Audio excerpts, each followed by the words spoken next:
Nope.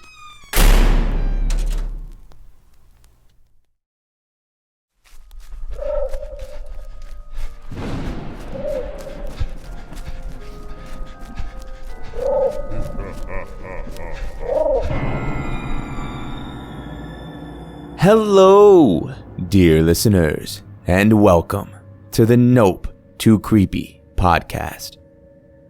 It's Friday, September 23rd, and yup, the Kickstarter for Encounters is still live. But I can gladly provide an update and announce that it has reached its funding. Actually, it reached its funding before the previous episode, but I had pre-recorded it, not expecting that to happen. So, I guess, just remember to always believe in yourself, people. In all seriousness, I am so grateful and extremely humbled by this entire Kickstarter experience. If you're someone who backed the campaign thus far, thank you. From the bottom of my heart, thank you.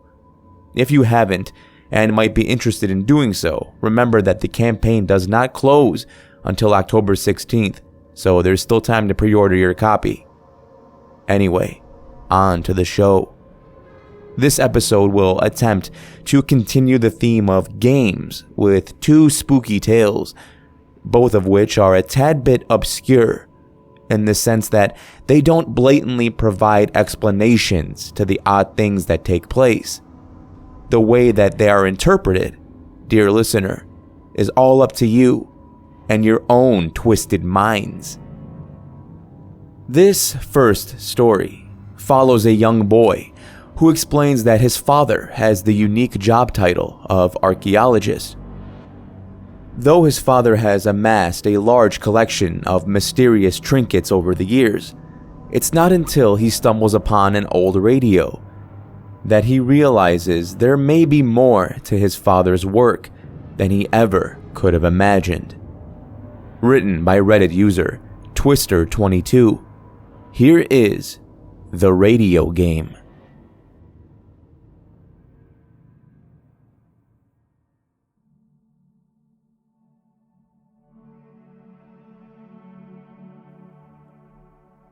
When I was younger, my father was an archaeologist. At least that's what he'd have you think. Although with him constantly being gone, drifting in and out of my life, I'd call him a deadbeat. Now, that's not to say I was not taken care of. His constant expeditions garnered more than their fair share of money. I just wish he was home more often. Most of what he found, out exploring the world, he sold for a hefty profit. But sometimes he'd keep a souvenir or two. He'd keep them under heavy lock and key in his study. I was never allowed into my father's study. He said it wasn't a place for a child, barely a place for a man. One day, after a long stretch of boredom, I found myself wandering the house and came upon the huge oak doors leading to the inner sanctum of my father's study. I was surprised to find that the door had been left ajar, like my father was in a hurry to get somewhere. Being the curious child I was, I took this opportunity to venture into the one room in our house I had never so much as seen the inside of. Upon opening the doors, I found that it led to a hallway, very dimly lit with candles resting on the walls. They illuminated oil paintings of people I had never seen before. White men dressed in colonial attire, raising flags of countries I didn't recognize. They were resting atop of what looked to be horses, but they had too many legs and eyes. The fur was too long, and they were much larger than normal horses. Next were the landscapes. The paintings depicted a huge city, about half a second after a nuclear bomb had been dropped. The detail was so realistic, it was as if the building and even the people were being evaporated in real time. I could almost feel the heat of the explosion coming off the painting itself. Once I finally made it into the actual study, I was taken aback by how huge it actually was inside. There were huge glass sculptures that reflected much more light than usual. Skeletal remains of animals I had never seen, with anatomy that didn't even make sense. All manner of artifacts and ancestral runes scattered about the room. It took me a while of scanning to finally find my father's desk. I made my way over to it and started poking around his things. I found mostly stuff about his past digs and discoveries, and more about potential buyers. It was odd, though, when I started reading things dated into the future, about discoveries he had yet to make. Ooh, you're a new face, aren't you? A staticky voice came out from behind me. I jumped back, planting myself into the leather recliner, and turned to see a small radio resting on a table just behind where I had been snooping. Oh, did I frighten you? The voice came through the rough static again. What? Who are you? How are you talking to me through that? I asked in a shaky voice. Now. Don't you have more important questions you need answers to? Like, where did your father procure all of these, shall we say, abnormalities? The voice said, finally cutting through the heavy static and coming out crisp and clean, almost like a man standing right in front of me, clear as day. I guess, I said, easing into the chair a bit more. Hearing the man's voice clearly seemed to calm me down a bit. It was a smooth voice in a very posh English accent. Well now, there's the spirit. Just as inquisitive as your dear father. A real chip off the old block, I say. The man's voice grew excited. I could hear his smile through the words he spoke. Well, if you want answers, I've got them in spades. However, they're not for the poor. You'll need to pay a hefty price for my words of wisdom. I don't have any money, I said. Well, lucky for you, money isn't all I'm after. No, not at all. What I'm after is the same as you. Information. Simple knowledge. What could I know that could possibly interest you? Or anyone, for that matter? Now, don't go putting yourself down, lad. You may have more to offer than you realize, the man said. Now, this is how it works. You ask me a question, and I'll answer truthfully, and in as much detail as requested. After I have answered, then it is your turn to answer one of my questions, again, in as much detail as I ask for. However, if you tell me anything short of the truth, I'll be forced to do the same for the rest of our little conversation. The one handicap I can extend to you is that you can get away with telling me one lie at any time, and I won't hold it against you. But I also get one lie. Does that sound fair? Sure, I guess, I said. To me, the game seemed simple enough. Just tell the truth, and he would too. I'm sure his questions aren't going to be hard ones, and I really would like to know more about my father's exploits. It seemed like this weird voice in the radio had what I needed. Well, all right then, lad. You can ask me the first question. The joviality in his voice was a bit off-putting. It seemed like he was all too eager to start the game. Like he knew something I didn't. "I guess I should ask you your name first," I said. "Ah, a practical one, I see. You may call me Matthew. As for my question, I shall ask the same of you." "My name is Jessup." "Alright, so how do you know my father?" I asked. "Ah, right down to the nitty-gritty. Well, to put it bluntly, he found me, just like the other exhibits you see scattered about the room," Matthew said flatly. I was getting the impression he did not like the other exhibits. No, maybe he thought he was above them. "Do you think your father loves you, Jessup?" Matthew asked. "I'm his son. Of course he does," I said, a bit taken aback by the question. "Do you think he doesn't?" I blurted out without thinking. "No, my boy, I'm sure he does not," Matthew said quickly back. "What? How can you—" I stopped myself before I could finish. The handicap to the game was that we could both tell a lie once. This had to be a lie. There's no way he was telling the truth about my father.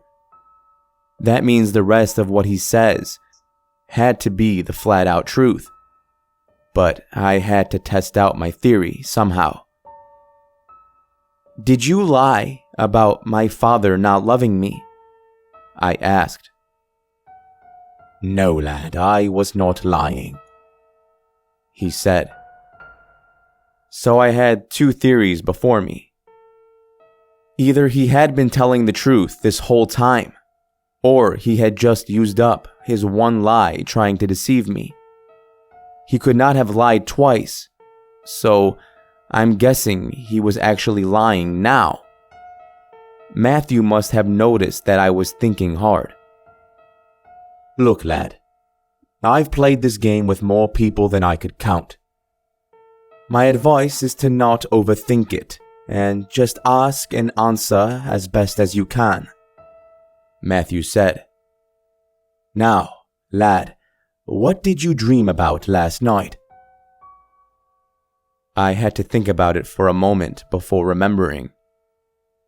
I don't usually have dreams, but when I do, I can almost never remember them. However, the one I had last night, well, suffice to say, I wasn't going to forget anytime soon. I was in my mom's lap on a bus, headed to our favorite museum. I always begged her to take me there when she and I spent time together. I remember looking up at her smiling face, and she kissed me on my forehead. Then, all of a sudden, the bus got real bumpy, and my mom held on to me tight. Then, I felt weightless, like we were flying. Then, a loud crash, the sound of 1,000 windows breaking at once, and the smell of iron.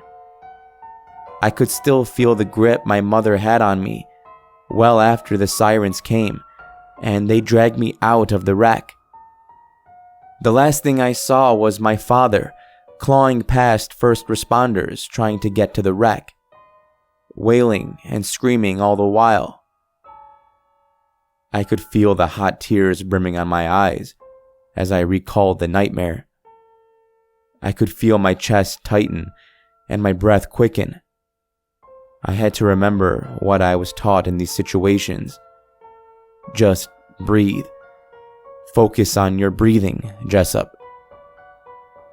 "Where are you, really?" I asked, still in a panic. "Well, you can't see me with your own eyes? I'm right here before you in this very room. I am in essence this very radio. Nothing more, nothing less," Matthew stated. "Was your mother's death your fault, Jessup?" "Of course not," I yelled back. I could see a faint figure appear out behind the radio. The slightest silhouette of a man, just beyond what my sense of sight could make out. "No need to get all riled up, lad. It's just a harmless question," Matthew jested. I could almost make out a faint smile on the figure behind the radio. "Why would you ask something so ridiculous?" I barked back. "Well, your father does. That's why he doesn't love you," Matthew said. "That's a lie! My father does love me!" I yelled. I could see the figure growing more clear and material as the conversation went on. "Is that why he's never around? Because he loves you so much?" Matthew said in a condescending tone. "That's not it. He's only gone because his work is always calling him. He has too much on his plate." I wasn't about to believe his lies. "Ah, I see. So his work is more important than his only son. The way I see it, you're just a reminder of the love he lost protecting you," Matthew quipped back. All the while, the figure in the back looked almost as real as any other person. His features were no longer obscured by immaterial mist and transparency. He was a tall, white man with a huge mustache, dressed in the same colonial getup I saw in those paintings in the hallway. He looked down on me with that same smirk I had felt he had from the beginning. You're wrong. I was cut off by a hand clasping my mouth shut tight. I could see the amusement and pride fall from his eyes as he glared just over my shoulder. Then he began to fade away. "You should really keep your door locked, Jeffrey," Matthew said before fading away entirely. The room was filled with soft static once more, and I could feel the tight hand over my mouth loosen. I turned around and saw my father. He looked frightened and was breathing heavily. "Dad, who was that?" I asked. "I'm sorry, son. I slipped up. In all these years, I always bested him. But I made a mistake and he got to me. I put you in danger, and I promise I won't ever do that again." My father pulled me in for a deep hug, and I could feel his tears falling onto the back of my neck. "I love you, Jessup."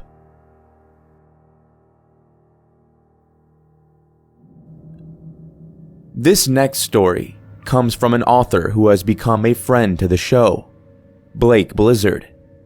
If you remember, he was the one who wrote the story in episode 37. If you haven't heard it yet, I highly recommend you do. While that one was about a board game with a particularly odd set of rules and consequences, this next story is about a party that also has a set of odd rules. Without any further ado, here is I RSVP'd for a party with strange rules.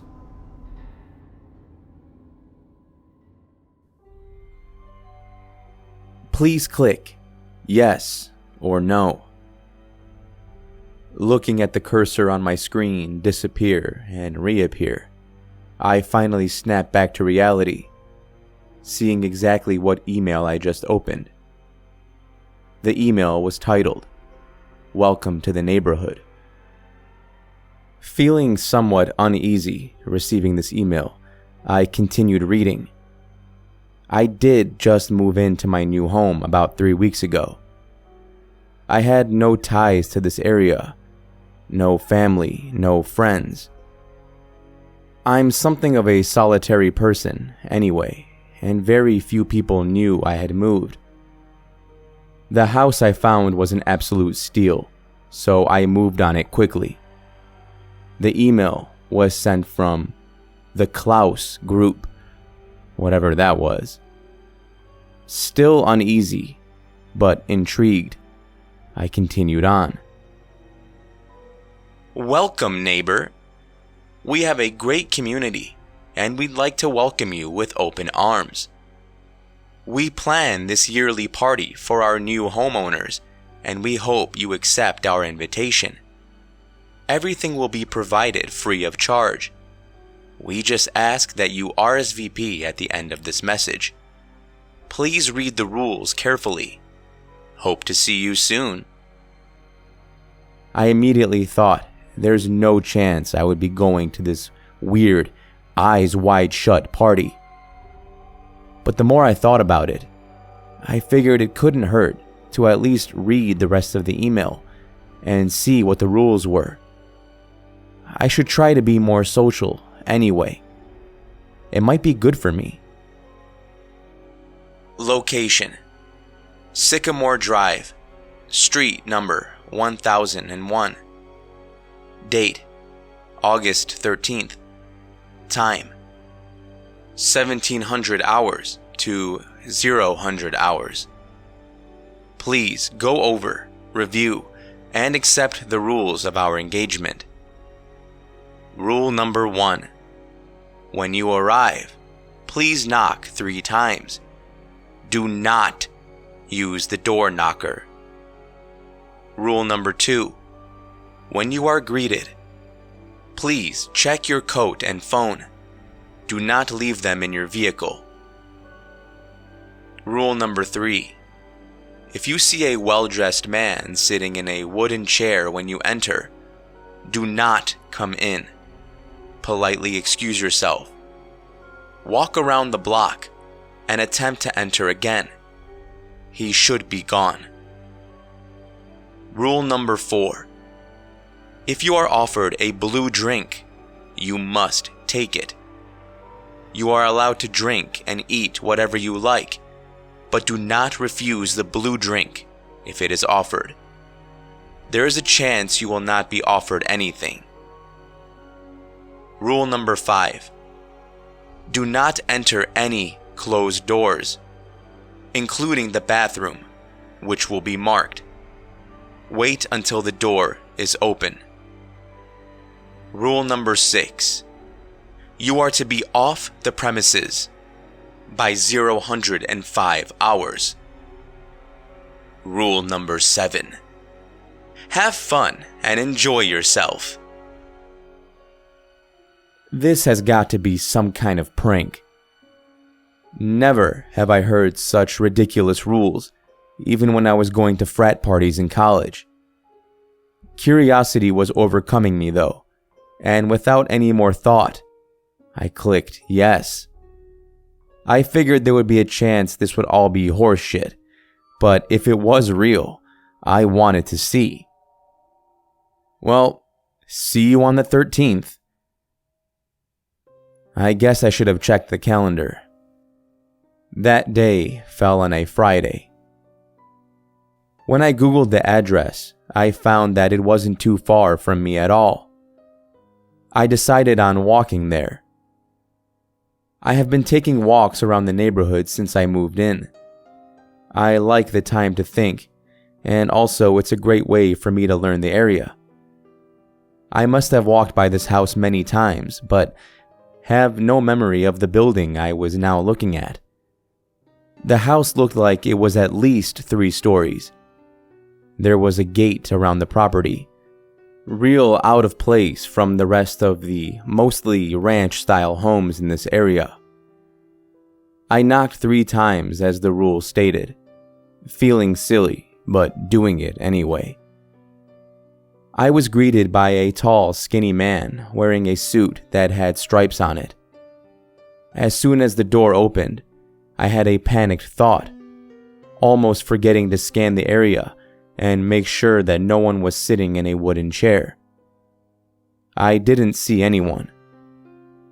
It was at this time that I decided this was just a fun little party, and the rules were mostly an icebreaker to welcome new residents to the neighborhood.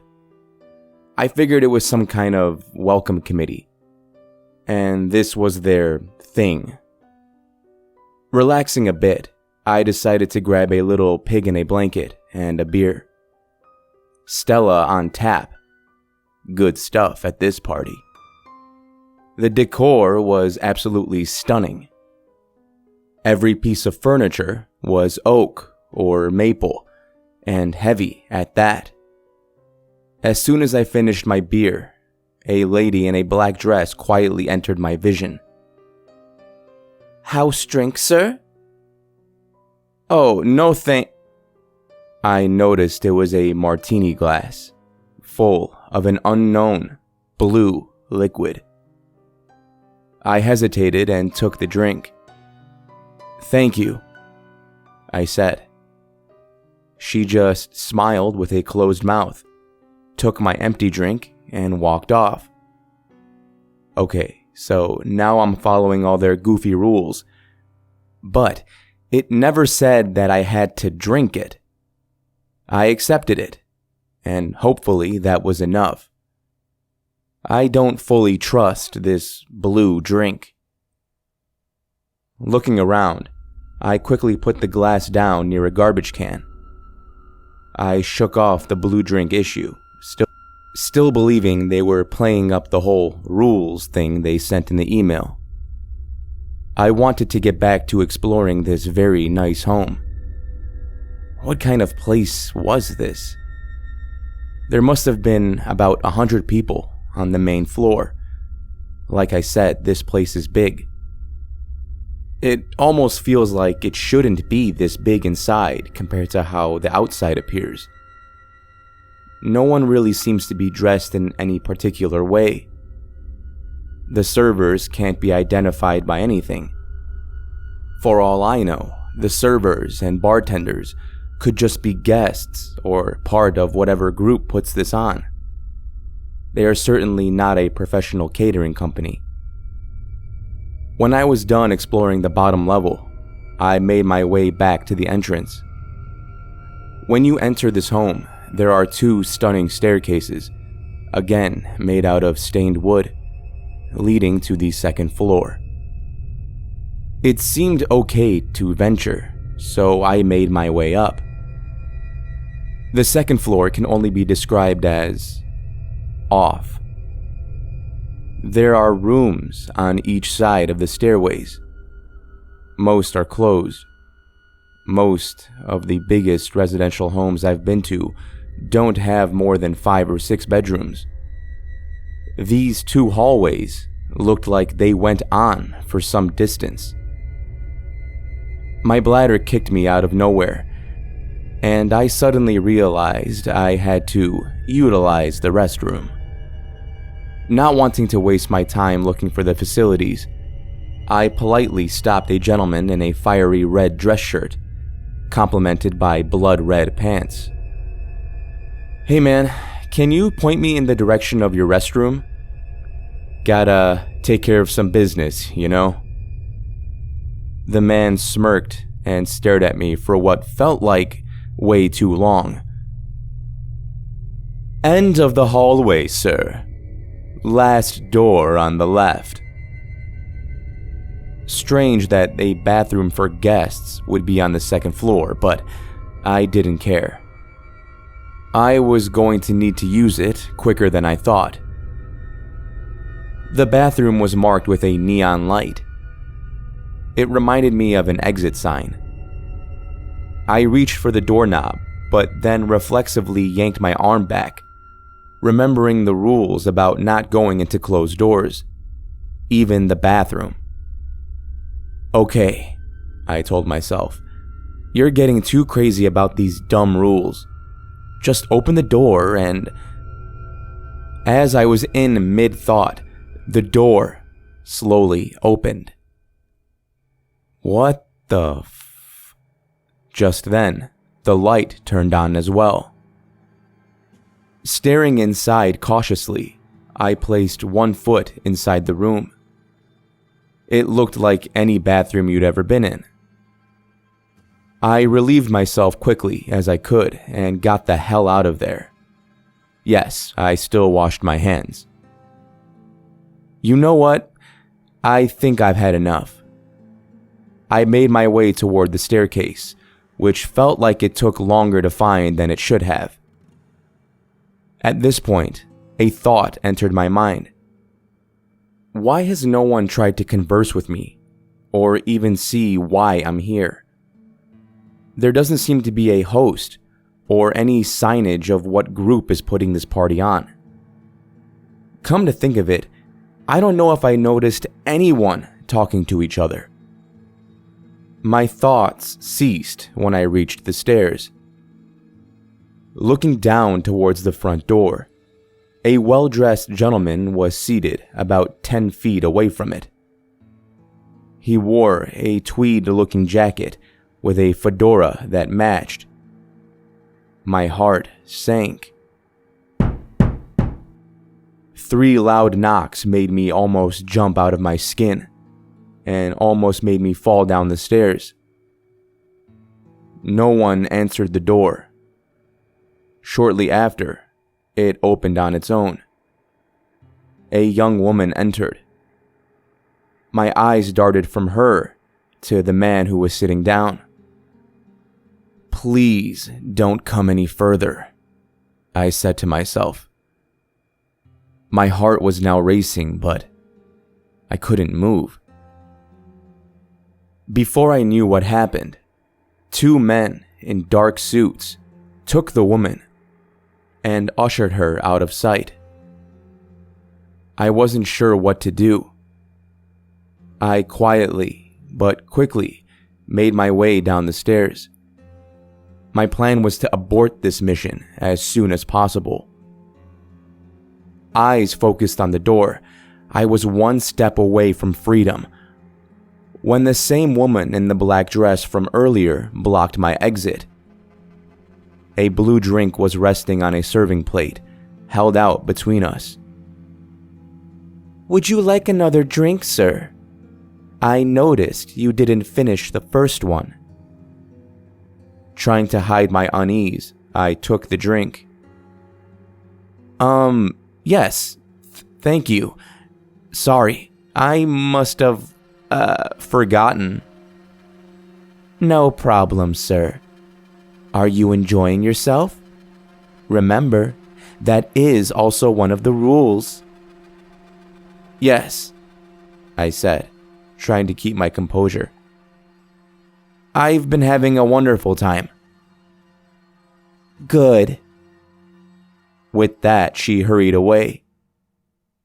I swear, as soon as she left my sight, I heard a muffled scream in the distance, accompanied with a door slamming. Not remembering any more rules I could mess up, I continued to the front door. I noticed something else before I left. No one was moving. There was no sound. Thank you for the invitation, I stupidly said out loud. What the hell was I thinking? As an afterthought, I checked my watch. The time was just after midnight. Damn, that is too close. I have to get out of here now.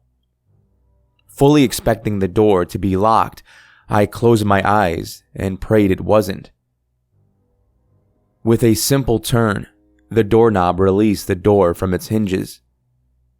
A huge breath of relief escaped my lungs, and I was back to the street, walking as quickly as I possibly could. I didn't think running would be such a good look. About 20 minutes later, I was home. I locked the door and engaged the deadbolt. I did that thing in the movies where they place their back to the door and slowly slid down to the floor. I can't tell you how relieved I was to be home. Hopefully this was all just a strange dream and none of it actually happened. I decided to take a hot shower and change. I felt a little better about the night, but not for long. As I passed my computer, I saw I had a little letter icon in the lower right-hand corner, indicating I had received a new email. Fighting the urge to throw up, I slowly made my way to the computer and opened my email account. The subject line read, "Thank you for coming." Oh God, what the hell is this? I clicked open the email. Greetings from the Klaus Group. We hope you enjoyed yourself, and we thank you again for accepting our invitation. We also appreciate your propensity for following the rules. So many fail to do so. We'd ask that you maintain discretion about what you saw tonight, as this experience is for members only. The Klaus Group is thankful for your future participation in our rituals. A member will be contacting you shortly. Have a wonderful night. I stared at the glowing screen in shock. I don't know what I just read, or what any of this meant. As I was attempting to understand this email, I was interrupted by 3 loud knocks at my door.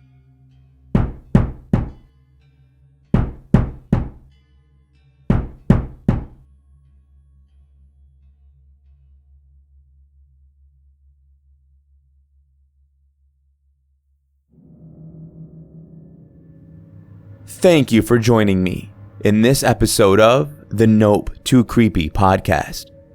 If you're interested in learning more about either of the authors, links to connect with them can be found in the show notes.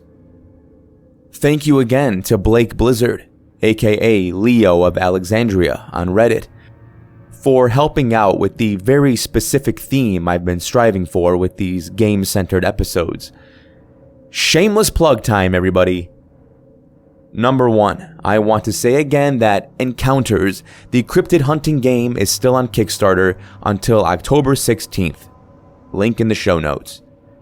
Number 2, since the next episode will be the last one to go live during the life of the Kickstarter campaign, I will be writing an original story that takes place in the world of Encounters, so keep an eye out for that. And number 3, I've mentioned it before, but I'll be heading to a haunted cemetery with some friends very soon to play Encounters, and we're going to document the whole thing. If you're listening to this on YouTube and you're already subscribed, keep an eye out. If you're not, and want to see what nonsense we get ourselves into, be sure to go subscribe now. Okay, those are all my plugs. For now, of course. Until next time, everybody. This is your host, Dan David, reminding you all to stay safe out there. I'll be seeing you in the next episode. Nope.